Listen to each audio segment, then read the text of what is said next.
Clear గా ఎవరెవరు accused ఉన్నారో దీపక్ రెడ్డికి సంబంధం లేదు అనిన తర్వాత కూడా ఈ కేసు బుక్ అయింది. నా సిగ్నేచర్ అనేది కూడా ఎక్కడ లేదు. ఇప్పుడు ఫోరెన్సిక్ కి పంపిస్తే తెలిసిపోద్ది ఇమీడియట్ గా నా సిగ్నేచర్ కాదు అని చెప్పి.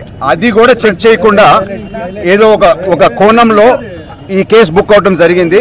త్వరలో ఈ నిజాలనే నేను బయట పెట్టబోతున్నాను. ఎవరు చెప్పే టాలీ అయిందని టాలీ అయితే నేను ఎందుకు చెప్తాను?